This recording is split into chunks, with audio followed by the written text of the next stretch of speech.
Hello दोस्तों, स्वागत है आपका हमारी एक नई वीडियो में। और आज हम देखने वाले हैं cell the building block of life in one shot. ठीक है, आज हम सेल के बारे में सारा कुछ कवर कर लेंगे एक वन शॉट वीडियो में। और हम इसके आपको प्रिंटेबल ही है, आपको ऐसे इसके प्रिंटेबल प्रिंटेबल नोट्स भी मिल जाएंगे आपको। ठीक है, तो चलिए स्टार्ट करते हैं। अगर आपको सेल वन शॉट में पढ़ना है तो आप ये वाली वीडियो देख सकते हैं, इसमें हमने सेल को सारा कवर करके रख रखा है। ठीक है, पूरा सब बड़ा है, कुछ क्वेश्चन भी करेंगे हम इसके। ठीक है, और अगर आप सेल को स्टेप बाय स्टेप, मतलब स्टेप बाय स्टेप, पहले क्या हुआ डिस्कवरी, सेल थ्योरी, फिर उसका आउटर स्ट्रक्चर, फिर उसके cell organelle, cell division, plant cell, फिर यूकैरियोटिक यूकैरियोटिक, इनको डिटेल्स में पढ़ना चाहते हैं तो हमारी प्लेलिस्ट पड़ी हुई है चैनल पे, आप वो देख सकते हैं। ठीक है, तो चलिए हम पहले स्टार्ट करते हैं। सबसे पहले डिस्कवरी ऑफ सेल, मतलब जो सेल है उसकी डिस्कवरी कैसे हुई थी, किसने उसको डिस्कवर किया था। ठीक है, तो देख लेते पहले सेल होता क्या है, व्हाट इज सेल। ठीक है, सेल क्या है पहले। The cell is the basic structure, मतलब क्या करती है, बेसिक स्ट्रक्चरल यूनिट है, स्ट्रक्चर बनाती है बेस से लेके and fundamental unit of life, मतलब फंडामेंटल यूनिट भी है, सारी जो लाइफ प्रोसेस वगैरह है वो सब यहीं होती हैं। The discovery of cell was a gradual process, many scientist made important contribution over a period of time, मतलब अलग अलग साइंटिस्ट ने अलग अलग इसमें कंट्रीब्यूशन दिया है सेल की डिस्कवरी में। ठीक है, सेल पता चल के क्या होता है, बेसिक स्ट्रक्चरल और फंक्शनल यूनिट है हमारी लाइफ की। ठीक है, इम्पोर्टेंट कंट्रीब्यूशन सबसे पहले है हमारे रॉबर्ट हुक 6065, जो हमारी सेल है। ठीक है, सेल की डिस्कवरी की किसने की थी, सबसे पहले रॉबर्ट हुक ने, ईयर 1665 में। लेकिन इन्होंने जो सेल को डिस्कवर किया था वो कैसी सेल थी, एक डेड सेल थी, वो डेड। ठीक है, कैसी सेल थी वो, एक dead cell. He observe a thin slice of cork under a microscope, उन्होंने क्या किया, एक थिन स्लाइस, ऐसी स्लाइस को माइक्रोस्कोप के अंदर ऑब्जर्व किया है। He saw many small boxes like compartment and called them cell cell, उन्होंने क्या किया, बहुत ये कंपार्टमेंट जैसे इनको ऑब्जर्व किया और इनको उन्होंने क्या नाम दे दिया, सेल का नाम दे दिया। He publish his observation in the book Micrographia. ठीक है, उन्होंने अपनी इस ऑब्जर्वेशन को किस बुक में लिखा, माइक्रोग्राफिया में। ठीक है, इन्होंने जो सेल डिस्कवर की थी कौन सी थी, वो एक हमारी डेड सेल। ठीक है, कौन सी सेल थी वो, डेड सेल। फिर आते हैं हमारे ल्यूवेनहॉक, एंटन वन ल्यूवेनहॉक 1674 में इन्होंने ही इम्प्रूव द माइक्रोस्कोप, जो हमारे रॉबर्ट हुक थे उनके पास क्या था, सिर्फ एक सिंपल माइक्रोस्कोप था। ठीक है, फिर ल्यूवेनहॉक आए, उन्होंने पहले माइक्रोस्कोप इम्प्रूव किया and observe many टिनी living organism in pond water, और क्या किया, बहुत सारे टिनी ऑर्गेनिज्म को पॉन्ड वाटर में इन्होंने ऑब्जर्व किया, जैसे पैरामीशियम, ठीक है, प्रोटोजोआ वगैरह। He was the first person to observe living cell, कौन थे फर्स्ट पर्सन थे जिन्होंने लिविंग सेल को ऑब्जर्व किया था, जैसे माइक्रो ऑर्गेनिज्म, जैसे पैरामीशियम, ये ठीक है, बैक्टीरिया वगैरह, such as bacteria, protozoa, etc. ठीक है, तो जो रॉबर्ट हुक थे उन्होंने करी थी डेड सेल को डिस्कवर किया था उन्होंने 1665 में, और लीवन हॉक थे उन्होंने किया था एक लिविंग सेल को। ठीक है, वो कहाँ, पॉन्ड वाटर में, जैसे बैक्टीरिया और प्रोटोजोआ। ठीक है, फिर रॉबर्ट हुक हमारे 1831 he observe cell of oak plant under the microscope, microscope में उन्होंने ऑक्ड प्लांट, ठीक है, उसको ऑब्जर्व किया। He discover a dark dense body inside the cell and name it nucleus, और फिर उन्होंने किसकी खोज की, एक न्यूक्लियस की भी डिस्कवरी की उन्होंने। ठीक है, किसमें, प्लांट सेल में। ठीक, किसने किया था ये भी, रॉबर्ट हुक ने। सबसे पहले रॉबर्ट हुक ने डेड सेल को फाइंड किया। ठीक है, फिर उन्होंने न्यूक्लियस को भी फाइंड किया। लिविन हॉक ने क्या किया, एक हमारी जो लिविंग सेल है उसको फाइंड किया। फिर आती है हमारी सेल थ्योरी। क्या है सेल थ्योरी, क्या है देखते हैं। The cell theory explain the basic nature of cell, जो सेल थ्योरी क्या बताती है, बेसिक नेचर बताती है सेल का and their role in living organism, और रोल बताती है लिविंग ऑर्गेनिज्म में। It was developed by Matthias Schleiden, Theodor स्वान्स and Rudolf Virchow in 19th century. ठीक, मेन पॉइंट देख लेते हैं सेल थ्योरी के क्या क्या है। All living organism are composed of one or more cell, जो हमारी सेल थ्योरी है, ठीक है, वो कहती है कि जितने भी लिविंग ऑर्गेनिज्म हैं, ठीक है, वो किससे बने, एक सेल से बने हैं या फिर एक से ज़्यादा सेल से बने हैं। This mean that cell are the basic building block of life, मतलब इसका क्या मीनिंग है कि जो सेल है हमारी बेसिक क्या है, बेसिक बिल्डिंग ब्लॉक्स है हमारे लाइफ की। नंबर नेक्स्ट पॉइंट देखते हैं। Cell is the basic unit of structure and functional in living organism, मतलब जो बेसिक यूनिट है और फंक्शनल यूनिट लिविंग ऑर्गेनिज्म में। All the important life process like nutrients, respiration, excretion etc occur inside the cell, जितने भी, ठीक है, क्या है, लाइफ प्रोसेस हैं, वो सब कहाँ पे होती हैं, हमारी सेल में होती हैं। All cell arise from pre existing cell, ठीक है, एक और पॉइंट, मतलब जो जितनी भी सारी हमारी जो सेल है वो किससे मिलकर बनी है, पुरानी, हाँ, पुरानी सेलों से मिलकर बनी है। New cells are formed by only by the division of existing cell do not arise spontaneously, मतलब जो सेल है वो किससे बनी है, पुरानी सेल से मिलकर बनी है, सेल डिवीजन के द्वारा। फाउंडर्स ऑफ सेल थ्योरी कौन थे, स्वान है, वो स्केलेटन है हमारे, स्वान है और विर्चो है। ये कौन थे हमारे, मैथ्यू स्केलेटन हमारे एक बॉटनिस्ट हैं, उन्होंने क्या स्टडी किया, बहुत सारे प्लांट्स को स्टडी किया, ठीक है, और बताया कि जो प्लांट्स के जो मतलब प्लांट्स हैं वो सारे जितने प्लांट्स हैं वो किससे मिलके बने हैं, सेल से मिलके बने हैं। स्वान हमारे जूलॉजिस्ट, उन्होंने क्या स्टडी किया, एनिमल सेल को स्टडी किया और बताया कि जितने भी एनिमल्स हैं वो सब सेल से मिलके बने हैं। फिर रजोल्फ विर्ची साइंटिस्ट है, उन्होंने एडेड थर्ड पॉइंट वो किया, इन्होंने ऐड और बताया कि जितनी भी सेल हैं हमारी, ठीक है, वो कहाँ किससे बनती है, प्री एग्जिस्टिंग सेल से मिलके बनती हैं वो, ठीक। इंपॉर्टेंस देख लेते हैं सेल थ्योरी, क्या है इंपॉर्टेंस सेल थ्योरी का। It help us understand the unity of all living organism, हमको यूनिटी बता दी ऑल लिविंग ऑर्गेनिज्म की। It shows that cell are the basic structural and functional unit of life, जो हमारा cell theory है वो बताती है कि सेल हमारा बेसिक स्ट्रक्चरल और फंक्शनल यूनिट है लाइफ की। It explain how new cell are formed and living organism grow, ये बताती है हमको कैसे न्यू सेल फॉर्म होती हैं और ऑर्गेनिज्म कैसे ग्रो होते हैं। कैसे होती है new cell form, cell division की हेल्प से, ठीक है, सेल कैसे ग्रो होती हैं, सेल डिवीजन की हेल्प से। जो हमारे पास जो हमारे पास एक सेल मौजूद है पहले से, उसमें सेल डिवीजन होगा, फिर उसके बाद और सेल बनेगी, फिर सेल डिवीजन होगा उसमें, फिर और सेल बनेंगे, ठीक। अब देखते हैं स्ट्रक्चरल ऑर्गेनाइजेशन ऑफ सेल, मतलब जो सेल है उसका structural organisation. The cell is the basic structural functional unit of life, अब तक तो याद हो गया होगा, ठीक है। Despite the great diversity in size, shape and function, all cells basically have three main parts, जो हमारी सेल है उसकी बेसिकली कितने पार्ट्स होते हैं, तीन पार्ट्स होते हैं, ठीक है। सबसे पहले होता है आउटर बाउंड्री, ठीक है, जैसे ये हमारी एक सेल है, ठीक है, इसकी ये होगी हमारी आउटर बाउंड्री, ठीक है। कंट्रोल सेंटर यहाँ पे होगा जो सेल को कंट्रोल करके रखेगा, ठीक है। और फिर होता है साइटोप्लाज्म, जो यहाँ पे एक फ्लूड लाइक स्ट्रक्चर वो होता है, जेली लाइक फ्लूड जो इसमें भरा रहता है, ठीक है। सबसे पहले देखते हैं हम आउटर बाउंड्री को। It is the outer covering of और बाउंड्री ऑफ द सेल, जो आउटर बाउंड्री क्या है वो आउटर कवरिंग है और आउटर बाउंड्री है सेल के। It is also called plasma membrane, ठीक है, इसको प्लाज्मा मेम्ब्रेन बोलते हैं, या तो इसको हम PM प्लाज्मा मेम्ब्रेन भी बोल सकते हैं, या फिर इसको बोलते हैं CM सेल मेम्ब्रेन, ठीक है। It is a thin living and selectively permeable, ये कैसी है, थिन है, ठीक है, लिविंग है और सेलेक्टिवली परमिएबल है। सेलेक्टिवली परमिएबल से मतलब है कुछ सब्सटेंस होते हैं जिनको सेलेक्टिवली सब्सटेंस, मतलब कुछ ही सब्सटेंस हैं जिनको अपने अंदर से ये पास थ्रू करती है, मतलब उनको अपने अंदर आने देती है और अपने अंदर से उनको बाहर जाने देती है, ठीक। It protect the cell from mechanical injury and give it shape, क्या करती है, मैकेनिकल इंजरी से बचाती है और सेल को शेप देती है। It allow some substance to enter and some to exit the cell, allow करती है, ये बता दिया सेलेक्ट परमिएबल, कुछ सब्सटेंस है जिनको एंटर करने देती है और उनको एग्जिट करने देती है, ठीक है।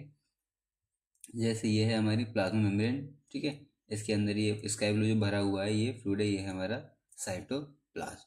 अब देखते हैं कंट्रोल सेंटर, ठीक है, कंट्रोल सेंटर, ये हमारा कंट्रोल सेंटर न्यूक्लियस, ठीक है। It is the most important part of the cell which control all the activities of the cell, it is called nuclear, सबसे इम्पोर्टेंट पार्ट है ये हमारा सेल का, ठीक है, जो कंट्रोल करता है सारी एक्टिविटीज़ को सेल के अंदर, ठीक है, जिसे हम बोलते हैं न्यूक्लियस, ठीक है, क्या बोलते हैं उसको हम, nucleus. It is actually spherical in shape and present in the cytoplasm. Spherical होता है शेप में और कहाँ प्रेजेंट होता है, साइटोप्लाज्म में प्रेजेंट होता है, साइटोप्लाज्म में। It contain genetic material DNA which control the function of the cell. ये क्या कंटेन करता है, जेनेटिक मटेरियल होता है, यहाँ पे इसमें होता है जेनेटिक मटेरियल हमारा डीएनए, ठीक है। It help in growth, growth में हेल्प करता है, reproduction, transfer of characters from one generation to another. जो हमारा डीएनए है, ठीक है, जो जेनेटिक मटेरियल है वो क्या करता है हमारा, ग्रोथ, रिप्रोडक्शन, ठीक है, और ट्रांसफर करता है कैरेक्टर्स को एक जनरेशन से दूसरी जनरेशन में, ठीक है। तो न्यूक्लियस की आउटर मेम्ब्रेन है उसको बोलेंगे हम न्यूक्लियर मेम्ब्रेन। जो न्यूक्लियस है उसमें प्रॉपर बीच में उसको बोलेंगे न्यूक्लियस। और जो इसमें जेली लाइक जो एक फ्लूइड भरा हुआ है उसको बोलेंगे हम न्यूक्लियोप्लाज्म। जैसे इसमें सेल में साइटोप्लाज्म है भरा था बीच में, ऐसे इसमें कहीं पे यहाँ पे न्यूक्लियस होगा, ठीक है। फिर न्यूक्लियस के अंदर जो फ्लूइड भरा रहेगा उसको बोलेंगे हम न्यूक्लियोप्लाज्म, ठीक है। ये भी सेल हुआ है अभी, आउटर बाउंड्री, ठीक है, न्यूक्लियस। अब आते हैं थर्ड, द साइटोप्लाज्म, जो सेल के अंदर जेली लाइक फ्लूइड भरा रहता है। It is the jelly like substance present between the plasma membrane and the nuclear. मतलब प्लाज्मा मेम्ब्रेन, ये हमारी प्लाज्मा मेम्ब्रेन, ये न्यूक्लियर, साइटोप्लाज्म, ठीक है। ये प्लाज्मा मेम्ब्रेन बाहर वाली, और न्यूक्लियस के जो बीच में ये ऑरेंज कलर का जो तो दिख रहा है तुम्हें, ठीक है, फ्लूइड, ये क्या है हमारा cytoplasm. It contains of water, salt, protein, carbohydrates, fats and other substance। किसका बना होता है ये, सॉल्ट, वाटर, प्रोटीन, कार्बोहाइड्रेट्स, ये सब होते हैं इसमें, ठीक है। Many small structure called organelles are present in it. जो और अदर स्ट्रक्चर्स हैं, मतलब जिनको ऑर्गेनेलीज बोलते हैं सेल के अंदर, वो सब यहीं पे प्रेजेंट होती हैं हमारी साइटोप्लाज्म में। It help in various metabolic activities of cell. ये किस में हेल्प करता है, वेरियस अलग अलग मेटाबॉलिक एक्टिविटीज सेल की, ठीक है। जैसे ये हमारे सेल ऑर्गेनिज्म, माइटोकॉन्ड्रिया हो गया, ठीक है, प्लास्टिड्स वगैरह, ठीक, ये सब वैक्यूल्स, ये एंडोप्लाज्मिक रेटिकुलम, ये सब, ठीक है। अब देखते हैं सेल ऑर्गेनेलीज। कौन सी ऑर्गेनेलीज हैं ये, जो हमारे सेल के अंदर प्रेजेंट है, साइटोप्लाज्म में पहले पड़ी हुई हैं, ठीक है। चलो इसको जूम कर लिया थोड़ा सा, चलो जी देखते हैं इसको भी हम। सबसे पहले okay, cell organelles. Cell organelles are small structure found in cytoplasm of a cell. Cell organelles क्या हैं, स्मॉल स्ट्रक्चर हैं हमारे, जो कहाँ पाई जाती हैं हमको, साइटोप्लाज्म में, ठीक है। Each organelles has a specific structure and function. अलग अलग जितनी भी सेल ऑर्गेनेलीज हैं हमारे पास, ठीक है, उनके क्या हैं, अलग अलग स्ट्रक्चर हैं और अलग अलग उनके फंक्शन हैं, ठीक है। सबसे पहले देख लेते हैं हम एंडोप्लाज्मिक रेटिकुलम, जिसको हम ER भी बोलते हैं, ठीक है। It is a network of membrane bound tubes and sacs. ये क्या है, एक नेटवर्क है मेम्ब्रेन बाउंड ट्यूब्स का और सैक्स का, ठीक है। कितने टाइप्स के होते हैं ये, दो टाइप्स के होते हैं। एक तो होता है रफ एंडोप्लाज्मिक रेटिकुलम, जिसको RER बोलते हैं, और एक होता है स्मूथ एंडोप्लाज्मिक रेटिकुलम, जिसको SER बोलते हैं, ठीक है। अब इनके फंक्शन देखते हैं। Has ribosome on its surface. जो हमारा RER है ये वाला, ठीक है, इस पे ब्लैक ब्लैक स्पॉट्स क्या हैं, ये वाले हमारे राइबोसोम हैं, मतलब रफ एंडोप्लाज्मिक रेटिकुलम RER, ठीक है। तो इस पर क्या प्रेजेंट होता है, राइबोसोम प्रेजेंट होते हैं इसमें, जो किस में हेल्प करते हैं हमारा, it help in the synthesis and transport of protein. किस में हेल्प करते हैं ये, प्रोटीन बनाने में हेल्प करते हैं और ट्रांसपोर्ट करते हैं प्रोटीन का, ठीक है। फिर आता है smooth endoplasmic reticulum, SER sorry, ठीक है। ये स्मूथ है तो इस पर कोई राइबोसोम प्रेजेंट नहीं होगा, ठीक है, लैक राइबोसोम, इस पर कोई राइबोसोम नहीं होता। ये क्या करते हैं, help in synthesis of fat, ठीक है, फैट का सिंथेसिस करते हैं, डिटॉक्सिफिकेशन करते हैं ऑफ हार्मफुल सब्सटेंस का, ठीक। क्या क्या सिंथेसिस करते हैं ये, फैट्स और लिपिड्स को, ठीक है, और डिटॉक्सिफिकेशन करते हैं हार्मफुल सब्सटेंस का। मतलब कोई हमारे पास हार्मफुल सब्सटेंस तो नहीं आ रहा सेल के पास, अगर आ रहा है तो उसको वो डिटॉक्सिफाई कर देगा, ओके। नेक्स्ट देख लेते हैं हम राइबोसोम, ठीक है। राइबोसोम कहाँ प्रेजेंट है ये राइबोसोम, हमारा एंडोप्लाज्मिक रेटिकुलम पे, ठीक है। Are the tiny round bodies made of RNA and protein. Ribosome क्या होता है? टिनी बॉडीज होती हैं जो किसकी बनी होती हैं? RNA की बनी होती हैं और प्रोटीन की बनी होती हैं। They may be free in the cytoplasm और अटैच टू RER। क्या हो सकता है ये? या तो जैसे ये है साइटोप्लाज्म में, या तो यहाँ पे ऐसे फ्री घूम सकते हैं, ठीक है, या फिर जैसे एंडोप्लाज्मिक रेटिकुलम है ये, तो यहाँ पे उसकी बॉडी से अटैच हो सकता है, ठीक है। फंक्शन क्या होता है इसके RER का? They are the site of protein synthesis. क्या, कौन सी साइट है ये? प्रोटीन सिंथेसिस की साइट। क्या बनता है यहाँ पे राइबोसोम्स पे? प्रोटीन, ठीक है। जैसे ये है हमारा फ्री राइबोसोम। कैसे राइबोसोम है ये? फ्री। और RER के पास भी है फ्री राइबोसोम, ठीक है, जो कहाँ पे अटैच है? हमारे रफ एंडोप्लाज्मिक रेटिकुलम पे, ठीक है। अब आ जाते हैं हम गोल्जी एपरेटस पे, ठीक। गोल्जी एपरेटस देखते हैं क्या होता है। It contains of a stack of flattened membrane bound sacs called cisternae, ठीक है। क्या होता है ये? Contains of stack of flattened membrane bound sacs called, जिसको बोलते हैं हम सिस्टेन्स, ठीक है। इसका फंक्शन क्या होता है? इट मॉडिफाई करती है किसको ये? और पैकेज करती है and sort protein and fat received from RER and send them to different parts of the cell. मतलब जो हमारा एंडोप्लाज्मिक रेटिकुलम था, यहाँ पे बनता है हमारा क्या? राइबोसोम होते हैं इसके पास, ठीक है, जो सिंथेसाइज करते हैं प्रोटीन को, और मतलब हेल्प करते हैं सिंथेसाइज में प्रोटीन के और उसके ट्रांसपोर्ट में, ठीक है। फिर ये हेल्प करते हैं हमारा SER फैट में, फैट लिपिड्स को सिंथेसाइज करने में, डिटॉक्सिफिकेशन में। यहाँ पे जो अब RER के पास जो फैट बना या प्रोटीन्स बने, ठीक है, वो राइबोसोम उनको प्रोड्यूस करेगा, ठीक है। अब जो राइबोसोम उनको प्रोड्यूस करे, ठीक है, मतलब क्या हाँ, साइटो हाँ, जहाँ जो राइबोसोम बन जाएंगे, राइबोसोम पे जो प्रोटीन बनेगी हमारी अब, ठीक है, वो कहाँ पे आएंगे? गोल्जी एपेटाइटिस में। अब गोल्जी एपेटाइटिस क्या करेगा? उसको क्या करेगा? मॉडिफाई करेगा उसको, उसको पैकेज करेगा, ठीक है, और शॉर्ट करेगा और फैट रिसीव करेगा RER से एंड सेंड देम, उनको कहाँ भेजेगा? Part of the cell, cell के डिफरेंट डिफरेंट पार्ट्स में जहाँ जहाँ उसको ज़रूरत होगी। कौन भेजेगा? गोल्जी एपेटाइटिस, ठीक है। एंडोप्लाज्मिक रेटिकुलम क्या किस किस का वो होता है यहाँ पे? सिंथेसिस प्रोटीन का और फैट्स वगैरह का, ठीक है, जैसे राइबोसोम करते हैं प्रोटीन का सिंथेसिस, ठीक है। फिर गोल्जी एपेटाइटिस के बाद आता है, वो उसको पैकेज करता है, मॉडिफाई करता है और आगे जाके उसको सेंड कर देता है। फिर आता है mitochondria, also called power house of the cell. जितनी भी पावर है सेल को कहाँ से मिलती है? वो सब माइटोकॉन्ड्रिया की हेल्प से, ठीक है। ओवल और rod shaped organelles with double membrane, ठीक है, इसके पास कैसी मेम्ब्रेन होती है?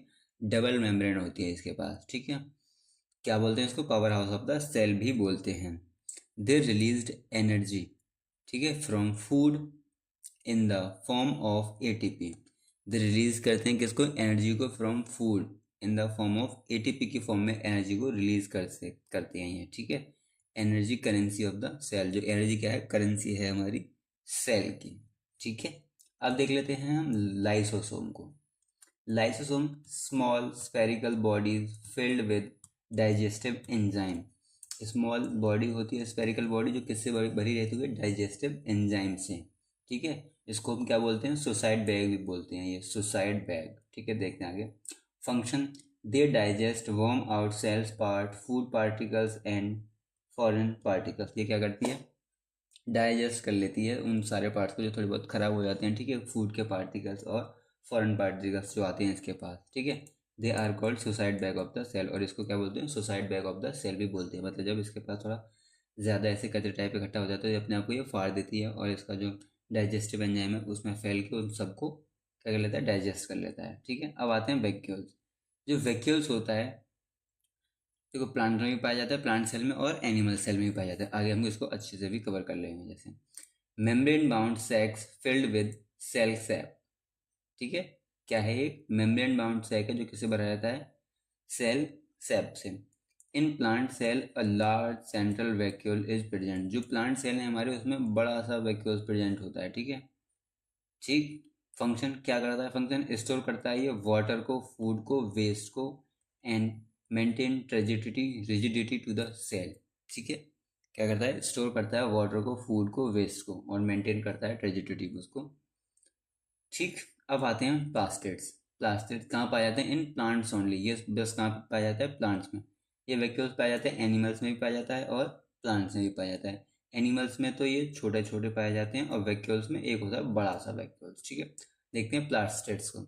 ये 3 टाइप की होती है, मेनली 3 टाइप, क्लोरोप्लास्ट, क्रोमोप्लास्ट और ल्यूकोप्लास्ट। ठीक है, जो क्लोरोप्लास्ट है वो देखते हैं उसको। Contain chlorophyll site of photosynthesis, मतलब क्या होता है? इस पे क्लोरोफिल होती है यहाँ पे, और कौन सी साइट है? ये फोटोसिंथेसिस की साइट है, जहाँ पे फोटोसिंथेसिस होता है, अपना सेल जो है अपना खाना बनाती हैं यहाँ पे। ठीक है, मतलब सेल का जितना भी जो ग्रीन पार्ट है वो सब इसी की वजह से होता है, हमारा क्लोरोप्लास्ट की वजह से। Chromoplast contain colour pigment. ठीक है, give colour to the fruits and flower. इसके पास क्या होता है? कलर्ड पिगमेंट होता है। किसके पास? क्रोमोप्लास्ट के पास। जो भी हमारा फ्लावर्स का कलर है, फ्रूट्स का कलर है, वो सब किसकी वजह से होता है? हमारा क्रोमोप्लास्ट की वजह से। ठीक है, ल्यूकोप्लास्ट क्या होता है? स्टोर करता है फूड को स्टार्च फॉर्म में और ऑयल एंड प्रोटीन। ठीक है, और जो हमारा ल्यूकोप्लास्ट है वो कहाँ पाया जाता है? रूट्स वगैरह में पाया जाता है, यहाँ पे स्टार्च होता है, जैसे हमारा रूट्स वगैरह हो गया। ठीक है, ये कलरलेस पिगमेंट हैं ये। ओके, अब आ जाता है हमारा न्यूक्लियस। न्यूक्लियस तो हमने यहाँ पे पढ़ लिया था, ये दोबारा चलो, कंट्रोल सेंटर पढ़ लिया था न्यूक्लियस, कोई बात नहीं, एक और बार देख ले रिवाइज। क्या बोलते हैं इसको? कंट्रोल सेंटर बोलते हैं हम सेल का। ठीक है, सराउंडेड बाई डबल मेम्ब्रेन से ये सराउंडेड होता है, जिसको बोलते हैं हम न्यूक्लियर मेम्ब्रेन बोलते हैं। ठीक है, कंटेन करता है thread like structure called chromatin. क्या होते हैं इसके पास? क्रोमेटिन, जो आगे चल के क्या बन जाते हैं सेल डिवीजन के बाद? क्रोमोसोम्स, फिर डीएनए, फिर जीन्स। ठीक है, one or more nuclei may be present, या तो एक या एक से ज़्यादा न्यूक्लाई प्रेजेंट हो सकता है। फंक्शन, फंक्शन क्या है? Control all the activities of the cell and carry genetic information. क्या करता है? कंट्रोल करता है सारी एक्टिविटीज़ को और कैरी करता है जेनेटिक इंफॉर्मेशन को। ठीक है, अब देखते हैं सेल डिवीज़न। जो हमने पॉइंट पढ़ा था हमने सेल थ्योरी में, सेल डिवीजन मतलब जो सेल हैं कैसे फॉर्म होती है प्री एग्जिस्टिंग सेल से। मतलब एक सेल है हमारे पास, जैसे हमारे पास ये एक सेल है। ठीक है, अब क्या होगा? इसमें डिवीजन होगा तो ये क्या बन जाएंगी? 2 सेल बन जाएंगी ये। ठीक है, 2 सेल बन जाएंगी ये 2 सेल बनेंगी। फिर इसमें क्या होगा? फिर इसमें डिवीजन होगा, फिर 2 सेल बन जाएंगी ये। ठीक है, 2 बन गई जी। फिर इसमें डिवीजन होगा, फिर ये 2, फिर इसमें डिवीजन होगा, फिर ये 2, फिर इसमें डिवीजन ये 2, फिर इसमें डिवीजन, फिर ये 2। सिर्फ 2 ही नहीं बनेगी, 4 भी बन सकती हैं। ठीक है, अभी देखेंगे हम जो हमारा जो सेल डिवीजन है क्या क्या टाइप होते हैं उसके, कितने टाइप से होता है सेल डिवीजन। ठीक है, तो देखते हैं अब हम सेल डिवीजन के बारे में। ठीक है, सेल डिवीजन मतलब सेल का डिवाइड होना। Cell division is the process by which a parent cell divides to form new daughter cell. Cell division क्या है? एक प्रोसेस है जिसके द्वारा जो पेरेंट सेल है डिवाइड होकर नई डॉटर सेल्स बनाती है। It is essential for growth के लिए ज़रूरी है, रिपेयर के लिए ज़रूरी है, replacement of worn out cell and reproduction in some organism. ठीक है, क्यों ज़रूरी है वो? ग्रोथ के लिए, रिपेयर के लिए, रिप्लेसमेंट और कुछ वर्न आउट सेल हैं, और रिप्रोडक्शन के लिए भी ये ज़रूरी है। While cell division is necessary, क्यों सेल डिवीजन नेसेसरी? क्योंकि सेल डिवीजन नहीं होगा तो नई सेल नहीं बनेंगी, नई सेल नहीं बनेंगी तो ऑर्गेनिज्म ग्रो नहीं कर पाएगा। It increase the number of cell in an organism. ठीक है, नंबर ऑफ सेल बढ़ाता है ऑर्गेनिज्म में। It help in the growth of the organism, जो ग्रोथ है ऑर्गेनिज्म की उसमें हेल्प करता है ये। ठीक है, नेक्स्ट देख लेते हैं। It repair the damage tissue, जो डैमेज टिश्यू है उनको रिपेयर करता है नई सेल बना के। It replace old and worn out cell, जो रिप्लेस कर देता है ओल्ड और वर्म आउट सेल्स को।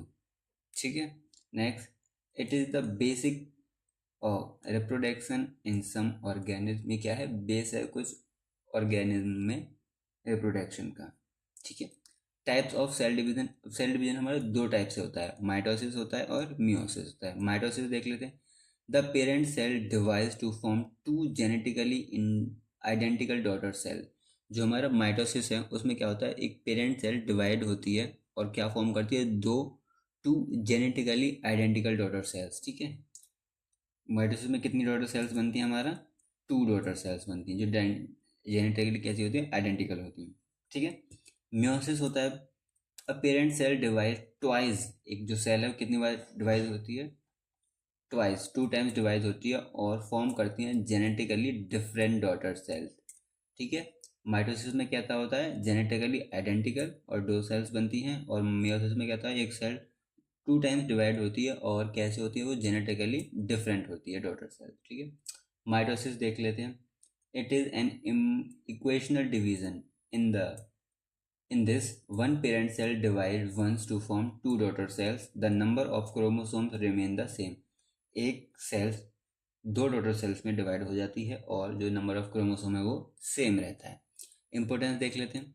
हेल्प करती हैं ग्रोथ में ऑर्गेनिज्म के, ठीक है, हेल्प इन रिपेयर और हीलिंग ऑफ टिश्यू में, ठीक है, हेल्प करती हैं एसेक्सुअल रिप्रोडक्शन में इन सम ऑर्गेनिज्म जैसे अमीबा, हाइड्रा, ईटीसी। ठीक है, ये है हमारी स्टेज मियोसिस की। पहले इंटरफेज होती है, फिर प्रोफेज होती है, फिर मेटाफेज होती है, एनाफेज होती है, टीलोफेज होती है, फिर साइटोकाइनेसिस होता है। ठीक है, आप इसको एक बार पढ़ लीजिएगा। अगर आपको ये अच्छे में डिटेल्स में पढ़ना है इसको, तो हमारी और प्लेलिस्ट देखें पूरे सेल की, उसमें आप पढ़ लेंगे।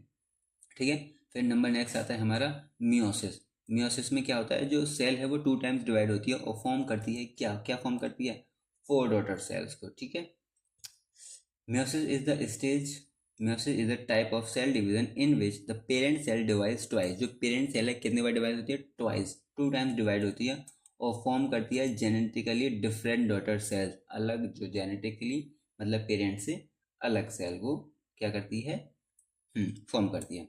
It reduce the chromosome number of half, जो रिड्यूस कर देते हैं क्रोमोसोम नंबर टू हाफ, आधा। It occurs in reproductive organs of plant and animals और टू प्रोड्यूस गैमेट्स। ठीक है, जो सेक्स सेल्स हैं हमारी, कहाँ पे होती है ये, रिप्रोडक्टिव ऑर्गन्स में, प्लांट्स के और एनिमल्स के, टू प्रोड्यूस गैमेट्स को प्रोड्यूस करने के लिए। वाई माइटोसिस इज इम्पोर्टेंट, ठीक है, क्यों इम्पोर्टेंट है, it maintain the chromosome number of the species from generation to generation. ये क्या करती है, मेंटेन करती है क्रोमोसोम नंबर को एक स्पीसीज में फ्रॉम जनरेशन टू जनरेशन। ठीक है, it help in sexual reproduction में हेल्प करती है वो। It create genetic variation among the offspring, मतलब और क्या करती है, ये जेनेटिक वेरिएशंस को बनाए रखती है, मतलब अलग अलग स्पीसीज टाइप, अगर सेम ही बनेंगे सब तो फिर गलत हो जाएगा। मेजर फीचर्स ऑफ मियोसिस क्या है, it contains of 2 successive division, 2 successive होते हैं इसमें डिवीजन, मियोसिस फर्स्ट होता है और मियोसिस सेकंड। ठीक है, one cell divides twice but DNA replicate only one, जो सेल है 2 बार डिवाइड होती है लेकिन जो डीएनए वो एक ही बार रेप्लिकेट होता है। It produce 4 haploid daughter cells, क्या करती है, 4 हैप्लॉइड डॉटर सेल्स को बनाती है। The daughter cells are genetically different from each other and form the parent cell. जो मेरी डॉटर सेल्स हैं वो क्या होती हैं, जेनेटिकली डिफरेंट होती हैं अपने पेरेंट सेल से। ये है हमारी स्टेज मियोसिस की, मियोसिस फर्स्ट, मियोसिस सेकंड। ठीक है, पहले एक सेल डिवाइड होगी, ठीक है, फिर ये क्या होगा, एक बार डिवीजन हो गया ये, फिर इनका फिर अगेंस्ट डिवीजन होगा और बनेंगी हमारी 4 डॉटर सेल्स। ठीक है, अगर ये पढ़ना है आपको, हमने प्लेलिस्ट डाल रखी है उसमें पूरे हमने अच्छे से एक्सप्लेन कर रखा है, वो एक बार आप देख लीजिएगा। अब पढ़ते हैं हम प्रोकैरियोटिक और यूकैरियोटिक सेल्स को। ठीक है, प्रोकैरियोटिक और eukaryotic cell. All living organism are made up of cell, cells are of 2 main type. जितने भी ऑर्गेनिज्म हैं वो किससे बने हैं, सेल से मिलके बने हैं। और जो सेल है हमारी कितने टाइप्स की है, 2 टाइप्स की है हमारी सेल। ठीक है, प्रोकैरियोटिक सेल्स हैं और एक है हमारी यूकैरियोटिक सेल। ठीक है, प्रोकैरियोटिक सेल जैसे हमारी बैक्टीरिया की सेल और यूकैरियोटिक जैसे प्लांट सेल और animal cells. Okay, first let's start with prokaryotic cells. Prokaryotic cells, ये जो कैप्सूल लाइक स्ट्रक्चर होता है, ठीक है, इनके पास क्या है, न्यूक्लियस नहीं होता। जो हमारे प्रोकैरियोटिक सेल्स हैं उनके पास क्या नहीं होता, प्रॉपर न्यूक्लियस नहीं होता, और सेल ऑर्गेनेलीज भी नहीं होती जैसे प्लांट सेल के पास होते हैं, जैसे माइटोकॉन्ड्रिया, ठीक है, साइटो वो हो गया हमारा एंडोप्लाज्मिक रेटिकुलम, राइबोसोम, ठीक है, और ये हमारा अदर क्लोरोबैक्यूल्स वगैरह, ठीक है, ये सब न्यूक्लियस।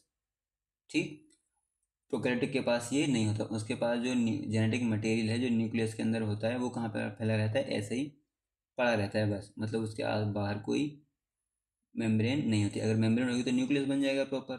ठीक है, इसीलिए उसका नाम क्या होता है, प्रोकैरियोटिक। प्रो मतलब पुअर, समझ लो पुअर, जिसके पास ऑर्गेनेलीज नहीं होती। ठीक है, प्रॉपर ऑर्गेनेलीज नहीं होती ना, तो इसके बाद माइटोकॉन्ड्रिया भी नहीं है इसके पास। ठीक है, और क्या नहीं है इसके पास, एंडोप्लाज्मिक रेटिकुलम नहीं है, कुछ नहीं है इसके पास, बस है हमारा राइबोसोम प्रेजेंट होते हैं इसके पास, ये राइबोसोम। ठीक है, ये पिली है, ठीक है, फ्लैजेला प्रेजेंट होता है, प्लाज्मा मेम्ब्रेन है इसके पास, सेल वॉल है और कैप्सूल है। ठीक, तो इसको बोलेंगे हम प्रोकैरियोटिक सेल, जिनके पास सारे सेल ऑर्गेनेलीज प्रेजेंट नहीं होते, कुछ ही होते हैं बस। और जो हमारा न्यूक्लियस है वो भी प्रॉपर अरेंज नहीं होता, मतलब उसके बाद आउटर बाउंड्री, उसके पास मेम्ब्रेन बाउंड ऑर्गेनेलीज नहीं है। ठीक है, अब है हमारे eukaryotic cells. Eukaryotic cells proper cells होती हैं जिनके पास उनके ऑर्गेनेलीज हैं। ठीक है, प्रॉपर उनकी बाइंडिंग है, सब कुछ है। जैसे प्लांट सेल, जैसे सेल वॉल होगी, प्लाज्मा मेम्ब्रेन हो गया, साइटोप्लाज्म हो गया, न्यूक्लियस है इनके पास विद न्यूक्लियोस, एंडोप्लाज्मिक रेटिकुलम है इनके पास, माइटोकॉन्ड्रिया है, गोल्जी अपरेटस हैं, क्लोरोप्लास्ट है, वैक्यूल्स हैं, सब है इसके पास। ठीक है, तो वो सेल जिनके पास एक ट्रू न्यूक्लियस नहीं होगा, ठीक है, और ऑर्गेनेलीज भी नहीं होंगे, उनको बोलेंगे हम प्रोकैरियोटिक सेल। और वो सेल जिनके पास क्या हो, प्रॉपर न्यूक्लियस हो, मेम्ब्रेन बाउंड ऑर्गेनेलीज हो, उनके बोलेंगे हम यूकैरियोटिक सेल्स। ठीक है, डिफरेंस देख लेते हैं प्रोकैरियोटिक और यूकैरियोटिक में। साइज स्मॉलर होती हैं, ठीक है, क्योंकि उसके पास ज़्यादा ऑर्गेनेलीज नहीं है तो स्मॉलर ही होंगे। प्रोकैरियोटिक लार्ज होती हैं 10 to 100 म्यूल्स। ठीक है, nucleus, no to nucleus, DNA lie in region called nucleoids. डीएनए ऐसे ही पड़ा रहता है और उस रीजन को हम बोलते हैं क्या, न्यूक्लियोइड। ठीक है, इनके पास क्या होता है, ट्रू न्यूक्लियस प्रेजेंट होता है, डीएनए इनक्लोज होता है एक न्यूक्लियर मेम्ब्रेन से, जैसे ये रहा हमारा यहाँ पे न्यूक्लियस। ठीक है, next DNA, single circular DNA molecules होते हैं इनके पास, नो हिस्टोन प्रोटीन, कोई हिस्टोन प्रोटीन वगैरह नहीं होता। मल्टीपल लीनियर डीएनए मॉलिक्यूल्स होते हैं, ठीक है, एसोसिएटेड विद हिस्टोन प्रोटीन्स होते हैं और उनके पास मेम्ब्रेन बाउंड ऑर्गेनेलीज एब्सेंट होती है, जैसे माइटोकॉन्ड्रिया हो गया हमारा, ठीक है, endoplasmic reticulum, Golgi apparatus, lysosome, ये सब इनके पास प्रेजेंट होती है, जैसे mitochondria, ER, Golgi apparatus, etc. Ribosome इनके 70s टाइप होते हैं और इनके पास 80s टाइप होते हैं। सेल वॉल प्रेजेंट होती है in most made of peptidoglycan. जो सेल वॉल है कुछ प्रोकैरियोटिक में प्रेजेंट होती है, जो बनी होती है पेप्टिडोग्लाइकन की। ठीक है, प्रेजेंट इन प्लांट में प्रेजेंट होती है, मेड ऑफ सेलुलोज की बनी होती है, लेकिन जो हमारा एब्सेंट होती है वो एनिमल्स में एब्सेंट होती है। ठीक है, सेल वॉल एक प्लाज्मा मेम्ब्रेन की तरह नहीं होती, वो अलग है, दोनों अलग अलग चीज़ें होती हैं। ठीक है, सेल वॉल पढ़ना है आपको, प्लेस देख लेंगे हमारी, मैं नीचे डिस्क्रिप्शन में डाल दूंगा उसका लिंक, आप वहाँ से पूरी प्लेस को एक्सेस कर सकते हैं।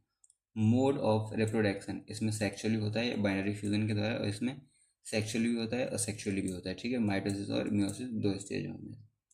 एग्जाम्पल जैसे बैक्टीरिया हो गया हमारा, ब्लू ग्रीन एल्गी हो गया जिसको साइनोबैक्टीरिया भी बोलते हैं।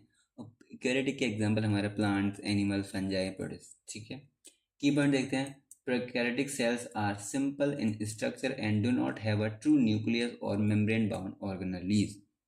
जो हमारा प्रोकैरियोटिक सेल्स हैं वो कैसा है, जिनका इनका स्ट्रक्चर सिंपल है और उनके पास क्या नहीं है, ना तो ट्रू न्यूक्लियस है, ना ही उनके पास मेम्ब्रेन बाउंड ऑर्गेनेलीज हैं। जो हमारे यूकैरियोटिक सेल्स हैं, ठीक है, are made of more complex and have a to complex होते हैं, जब उनके पास ज़्यादा मेम्ब्रेन बाउंड ऑर्गेनेलीज होंगे तो जाहिर सी बात है कॉम्प्लेक्स होगा। ठीक है, ट्रू न्यूक्लियस है उनके पास and various membrane bound organelles, अलग अलग types of membrane bound organelles present होती हैं हमारे किस पे, यूकैरियोटिक सेल्स पे। अब देख लेते हैं हम प्लांट सेल और एनिमल सेल के बारे में।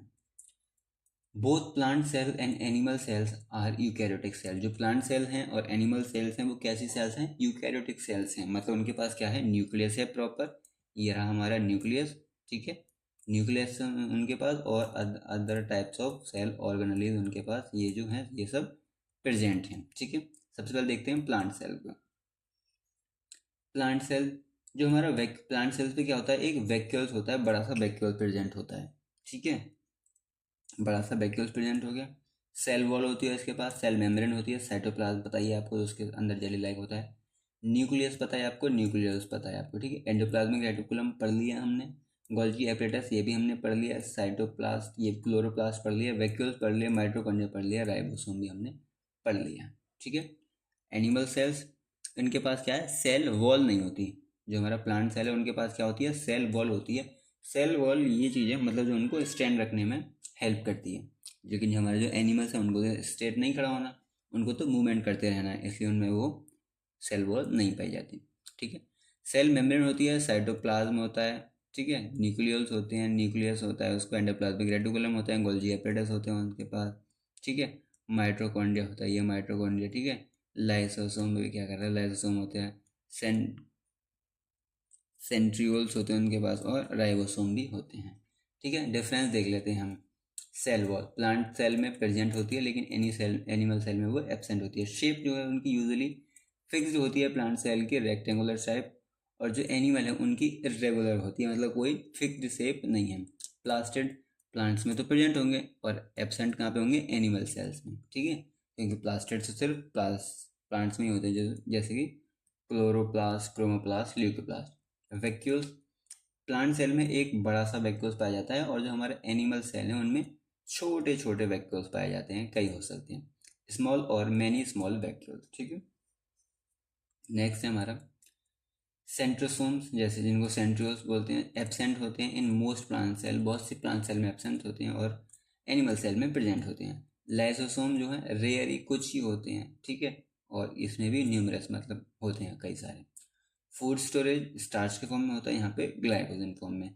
सेल मेम्ब्रेन इसमें प्रेजेंट होती है, इनमें भी प्रेजेंट होती है। न्यूक्लियस दोनों में प्रेजेंट होता है, ठीक है। एग्जाम्पल जैसे लीफ, रूट, स्टेम सेल्स, ये सब। और एनिमल सेल्स में जैसे nerve cells, muscle cells, etc। Feature देखो एक बार दोबारा से, सेल वॉल प्रेजेंट होती है मेड अप ऑफ सेलुलोज के, उसमें प्लांट सेल में। क्लोरोप्लास्ट प्रेजेंट होता है, ठीक है, जो क्या है, साइट है फोटोसिंथेसिस, जहाँ पे प्लांट का खाना बनता है।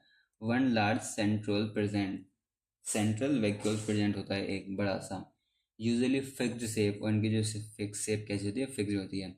एनिमल सेल देखो, नो सेल वॉल, इनके पास सेल वॉल नहीं होती, ना ही कोई क्लोरोप्लास्ट होता है। वैक्यूल आर स्मॉल और मोर, जो वैक्यूल्स हैं वो छोटे छोटे होते हैं और कई सारे हो सकते हैं। यूजुअली इरेगुलर शेप होती है इनकी, ठीक है। और क्या होता है, सेंट्रोसोम इनके पास प्रेजेंट होता है। देखो अब वो हो गया, plant cell have cell wall, chloroplast and a large central vacuole. Animal cells do not have cell wall or chloroplast and have small vacuole. जो हमारी प्लांट सेल हैं, ठीक है, क्या हैं, जो प्लांट सेल हैं उनके पास क्या होता है, क्लोरोप्लास्ट होता है and a large central vacuoles भी होता है। बट जो हमारी एनिमल सेल हैं उनके पास क्या नहीं है, एक उनके पास हैव नोट सेल वॉल भी नहीं है उनके पास, और क्या है, नहीं है, क्लोरोप्लास्ट भी नहीं है उनके पास। चार्जर दे दो, चार्जर, ठीक है। अब देख लेते हैं, अब हम कुछ क्वेश्चन को, क्वेश्चन रिलेटेड क्वेश्चन देख लेते हैं हम, सेल से रिलेटेड क्वेश्चन एक बार फिर से देख। चलो, question number 1, what is a cell. पहले मैं इसको थोड़ा चार्जर से अटैच कर लेता हूँ, और ये हो गया हमारा चार्जर अटैच, ठीक है, हो गया चार्जर, ओके। चलो इंपॉर्टेंट क्वेश्चन देख लेते हैं कुछ हम, कैसे, सेल से रिलेटेड, ठीक है। जैसे क्वेश्चन नंबर फर्स्ट है हमारा, व्हाट इज अ सेल, क्या है सेल। जो सेल है हमारी स्ट्रक्चर, बेसिक स्ट्रक्चरल यूनिट है और फंक्शनल यूनिट है लाइफ की। It is the smallest unit capable of carrying out all life process, ठीक है। स्मॉलेस्ट यूनिट है जो कैपेबल है किसके लिए, सारी लाइफ प्रोसेस को परफॉर्म करने के लिए। ओके, नेक्स्ट क्वेश्चन है, who discover the cell, cell को डिस्कवर किसने किया था, तो आपको पता है, रॉबर्ट हुक ने डिस्कवर किया था सेल को इन 1695। ही ऑब्जर्व कॉग through a microscope and saw tiny box like structure which called cell, जो उन्होंने क्या नाम दिया था, सेल नाम दिया था। रॉबर्ट हुक ने डिस्कवर किया था 1665 में, कहाँ पे, कॉर्क के थ्रू माइक्रोस्कोप में, और क्या देखा उन्होंने, टिनी बॉक्सेस देखे, जिनको स्ट्रक्चर देखे उनको क्या नाम दिया, cell. What is cell theory, क्या है cell theory, cell theory states that all living organism are made up of one or more cell, जितने भी ऑर्गेनिज्म हैं वो किससे बने हैं, एक सेल से या एक से ज़्यादा सेल से बने हैं हमारे, ठीक है। The cell is the basic unit of structural and functional in living organism. जो बेसिक यूनिट है सेल, क्या है, हमारी बेसिक यूनिट है of structure and function in organism में, ठीक है। All cells arise from pre existing cell, मतलब जितनी भी सेल हैं वो किससे अराइज होती हैं, प्री एग्जिस्टिंग सेल से अराइज होती हैं। What are the main part of the cell, cell की कौन कौन सी मेन पार्ट्स होते हैं, प्लाज्मा मेम्ब्रेन होता है, न्यूक्लियस होता है और साइटोप्लाज्म होता है, मेन पार्ट है ये, ठीक है। What is the plasma membrane, why is the plasma membrane called selectively permeable. जो प्लाज्मा मेम्ब्रेन है उसको सेलेक्टिवली परमिएबल मेम्ब्रेन क्यों बोलते हैं, क्योंकि वो कुछ, the plasma membrane allow some substance to enter और लीव द सेल, मतलब जो प्लाज्मा मेम्ब्रेन है वो क्या करती है, कुछ सब्सटेंस को अपने अंदर आने देती है और उनको जाने देती है, और बाकी का जो सब्सटेंस उनको क्या कर देती है, ब्लॉक कर देती है। इसीलिए उसको क्या बोलते हैं हम, selectively permeable. Okay, next, what is the function of nucleus. Nucleus का क्या फंक्शन है, न्यूक्लियस क्या करता है, कंट्रोल सेंटर है हमारा सेल का, कंट्रोल करता है सेल को। It contain all the activities of cell, और जो सारी एक्टिविटीज़ को यहीं पे होती हैं वो, ठीक है, कंट्रोल करता है सारी एक्टिविटीज़ को। एंड कंटेन जेनेटिक मटेरियल, और इसके पास क्या होता है, जेनेटिक मटेरियल भी होता है जिसको हम डीएनए बोलते हैं। ठीक, व्हाट इज साइटोप्लाज्म, क्या है साइटोप्लाज्म, क्या है, एक जेली लाइक सब्सटेंस है, ठीक है, जो कहाँ प्रेजेंट होता है, between the plasma membrane and nucleus के पास, ठीक है, प्लाज्मा मतलब सेल में भरा रहता है। It contain cell organelles and it is the site of most life process, और यहाँ पे क्या होती है, बहुत सारी सेल ऑर्गेनेलीज भी प्रेजेंट होती हैं। और कौन सी साइट है, एक लाइफ प्रोसेस की, जहाँ पे बहुत सारी लाइफ प्रोसेस होती हैं, ठीक है। Name of cell organelles and write one function of each, सारी सेल ऑर्गेनेलीज के नाम लिखने हैं और उनके फंक्शन। जैसे माइटोकॉन्ड्रिया क्या करता है, पावर हाउस होता है सेल का, एंड प्रोड्यूस करता है एनर्जी को। ओके, एंडोप्लाज्मिक रेटिकुलम क्या करते हैं, हेल्प करते हैं ट्रांसपोर्ट ऑफ सब्सटेंस के ट्रांसपोर्ट में, ठीक है, प्रोटीन भी सिंथेसाइज करते हैं। गोल्जी एपेटाइटिस क्या करता है, मॉडिफाई करता है, पैकेजिंग करता है ट्रांसपोर्ट ऑफ सेल प्रोडक्ट, मतलब सेल प्रोडक्ट मतलब प्रोटीन को और लिपिड्स वगैरह, ठीक है। राइबोसोम क्या करते हैं, साइट ऑफ प्रोटीन सिंथेसिस, कहाँ बनते हैं प्रोटीन, कहाँ बनता है हमारा, राइबोसोम में। लाइसोसोम क्या करते हैं, कंटेन करते हैं digestive enzyme and help in the break down of waste. तो लाइसोसोम के पास क्या होता है, डाइजेस्टिव एंजाइम होता है और ब्रेक डाउन, जो कि मतलब ब्रेक डाउन करते हैं वेस्ट का। वैक्यूल्स क्या करते हैं, वाटर स्टोर करते हैं वाटर को, फूड को और वेस्ट मटेरियल को। प्लास्टेट्स क्या करती हैं प्लांट्स में, क्लोरोप्लास्ट करता है प्रिपेयर फूड बाय फोटोसिंथेसिस, ठीक है। डिफरेंस बताना है हमको between plant cell and animal cell. सबसे पहले सेल वॉल, प्लांट में सेल वॉल प्रेजेंट होगी और एनिमल में एब्सेंट होगी। प्लास्टिड्स प्लांट में प्रेजेंट होंगे, एनिमल में एब्सेंट होंगे। वैक्यूल्स प्लांट्स में सिर्फ एक पाया जाएगा बड़ा सा, और एनिमल में छोटे छोटे पाए जाएंगे कई सारे। शेप इसकी यूजुअली फिक्स्ड होती है, इसकी इरेगुलर होती है। सेंट्रोम्स सेंट्रोसोम एब्सेंट होते हैं इन मोस्ट प्लांट सेल और यहाँ पे प्रेजेंट होते हैं। जैसे एग्जांपल देते हैं लीफ, रूट, स्टेम, और इसके nerve cells, muscles cells, etc. What is the importance of cell, क्या इम्पोर्टेंस है सेल का, they form the basic structure of all living organism, क्या करते हैं ये बेसिक स्ट्रक्चर फॉर्म करते हैं लिविंग ऑर्गेनिज्म का। They carry out all life process, और क्या करते हैं, लाइफ प्रोसेस को कैरी आउट करते हैं, मतलब सब यहीं पे होती है life process. They help in growth, repair and reproduction, किस में हेल्प करते हैं, ग्रोथ में, रिपेयर में और रिप्रोडक्शन में भी हेल्प करते हैं। नोट देख लेते हैं, cell are the building block of life, without cell no life process is possible. जो हमारा सेल है वो क्या है, बिल्डिंग ब्लॉक्स है हमारी, ठीक है, लाइफ की। विदाउट सेल, बिना सेल के कोई भी लाइफ प्रोसेस पॉसिबल ही नहीं है, ठीक है।